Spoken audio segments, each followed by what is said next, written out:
Okay, I thought I'd start doing a series of little tests of these dollar knives to see just what they're capable of. I thought I would start by seeing how well the little dollar knife will cut through raw steak. This is the steak that I'm going to be fixing for my supper tonight, and I'm going to go ahead and see how well it'll cut across it, and then after it has been cooked, I'll see how well it will cut the cooked steak. So let's go. If I can hold it in place. Not bad. Well, once I kept it from moving around on this cutting board, one slice and it sliced it right in half. No problem, just like a knife through butter. Okay, well, that's test number one. Test number two will be coming up after I've got this cooked and ready to eat. Okay, test number two. This piece just came out of the broiler a minute ago. Let's see how well this dollar store knife will cut a cooked piece of meat.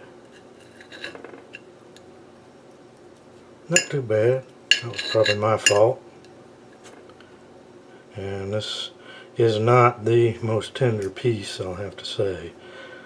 A little bit tough for a ribeye, but this seems to, little dollar store knife seems to handle it with no trouble. Okay, well, that takes care of test number two. Test number three will probably be out in the garden. I've got one that got kind of odd shape, and I got another one here that's also gotten pretty large. So I'm going to go ahead and harvest those. Now I'm going to use the dollar store knife for this process just to see how well it's going to work. Pretty darn well. And the tough stem is no problem at all. And it looks like I got several more coming in here. Okay, it's time for another test of the dollar store knife. I got some 3/4 inch manila rope here, and we're going to see how well the dollar store knife will cut this kind of rope. And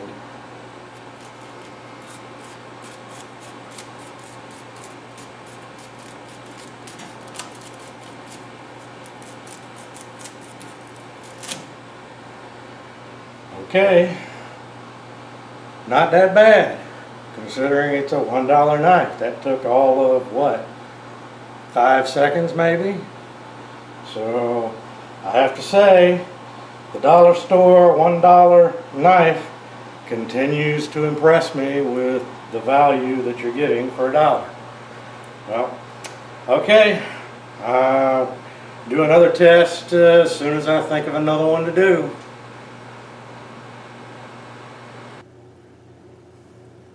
Alright, well, it's time for another little kitchen test of my dollar store knife. I've been using this in the kitchen quite a bit, this orange one, and so far it's performed quite well. So I thought I would go ahead and use it to cut up this carrot that's going to go in my lunch salad. We'll see how well it handles cutting up something as hard as a carrot. It did fine with the meat, and it's done fine with other things, so let's see.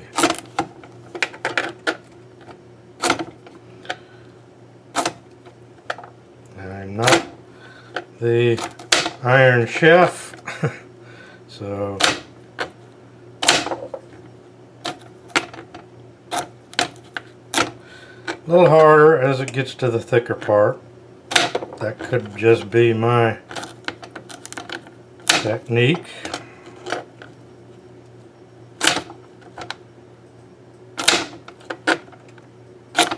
Actually, it seems to be chopping it without too much trouble.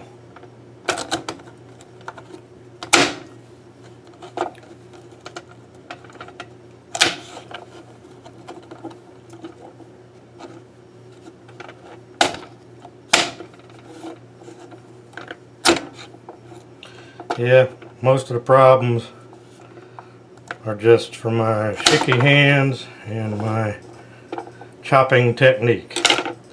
Okay, that's another test of the dollar store knives. More to come.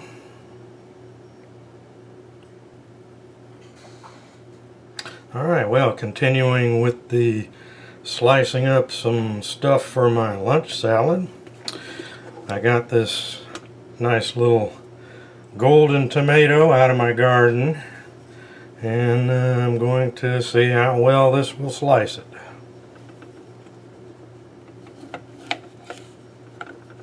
Not too bad. Now, I have not sharpened this or touched up the edge on this knife since I first got it and first touched it up, so it's holding up pretty well as far as the edge goes. And now I also have a little pepper, a little tangerine pepper that I got out of my garden, so I might as well go ahead and cut it up too.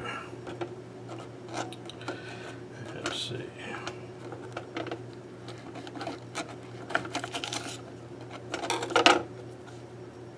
Alright. So far, this little knife for $1 has been doing very well taking care of kitchen chores like this.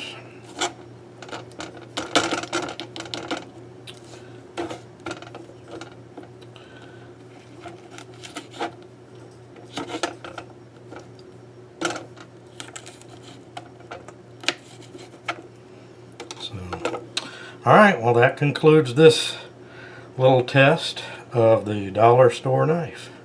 More to come later.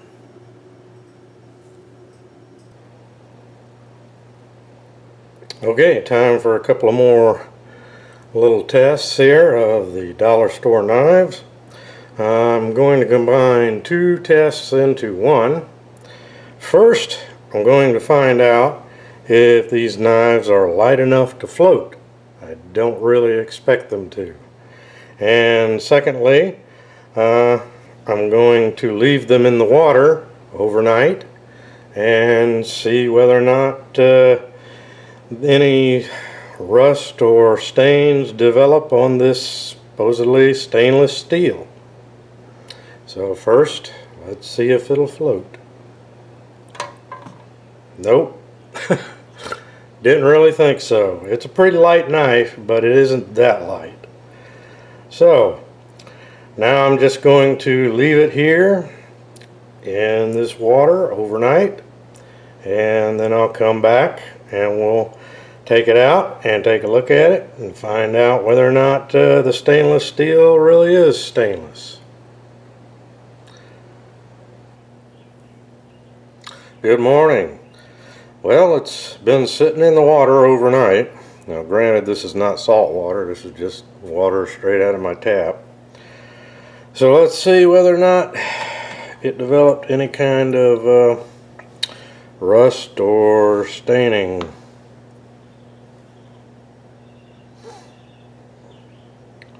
Well, not that I can see. Well, granted, this is not a really tough test, but if this was really cheap stainless steel, I can tell you that it would have developed at minimum rust staining, because the really cheap stainless steel is you know that's just the way it is. It's not very stainless. So,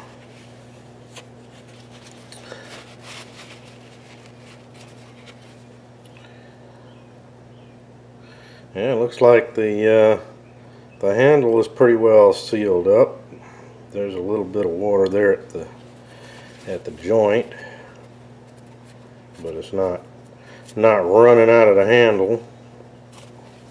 So that was something else that I wanted to check on, see how the joint was between the blade and the plastic molded handle. Alright, well, that's another test. I'll be doing more as soon as I think of some more.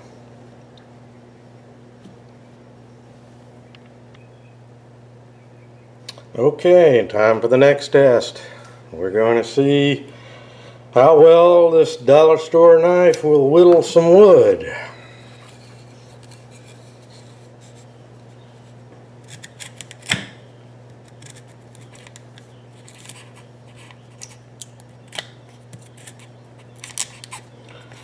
Well, not the best. But if you just wanted to make some shavings for tinder, and it's some fairly hard wood here, I guess you could do it. But it's not the one I would recommend for whittling wood. Alright, and that's the whittling test. Next, we're going to see whether or not this thing will split this piece of wood with a little batoning.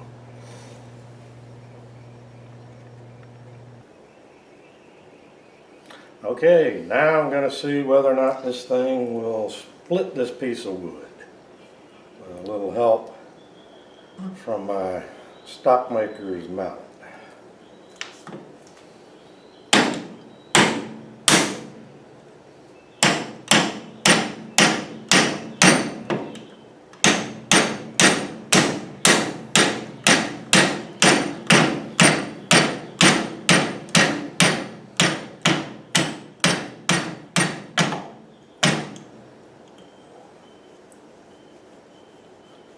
Further in there.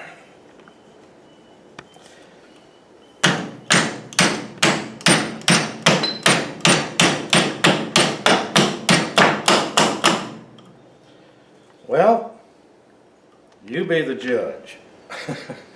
I'd say that's pretty impressive for a $1 knife. I didn't really expect it to perform quite that well at this test. And as far as I can see, there's no real damage to the knife. Okay, on to the next test.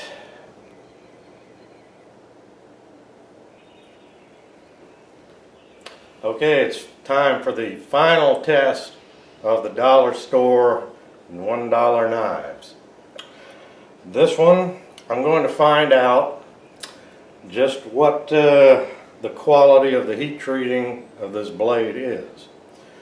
We're going to see how far it will bend, see if it comes back to the straight position after bending, and see if it breaks and how far we have to bend it in order for it to break, if it does. So just as a note, you can't see it, but I am wearing safety glasses. And John has stepped away from the camera. So here we go. I'll try to do this relatively slowly so you can kind of see so far.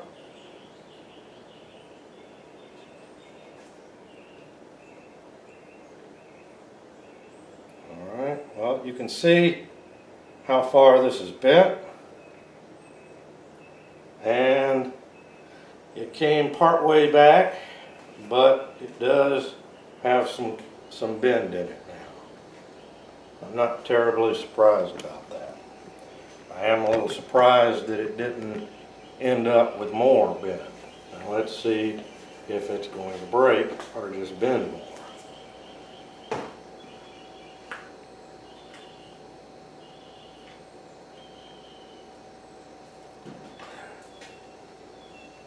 Okay, it didn't break, and I'm pretty impressed with that. Yeah, it does stay bent, which means that it's a little bit soft, but I would rather have that than have it be brittle. It was obviously hard enough to take and hold a decent edge once it was sharpened. Because I have been using this one in the kitchen quite a bit, and I haven't done any touching up to the edge, and it has continued to cut things just as good as any other knife that I have. It costs more. I mean, that's there it is. I don't know what to say about it except that for $1, I think these knives are pretty damn impressive. You know, some people have said, oh, they're just junk. Why would you want a junk piece of crap knife like that? Well, personally, I don't think it's a piece of crap. I don't think it's junk. I think I've proven that it's not junk and that it's worth well more than the $1 that I paid for it. You can view these tests and make up your own mind. That's why I did the tests. So that takes care of testing of the $1 knives. This is Spec Ops 56 and John Toe saying so long until next time.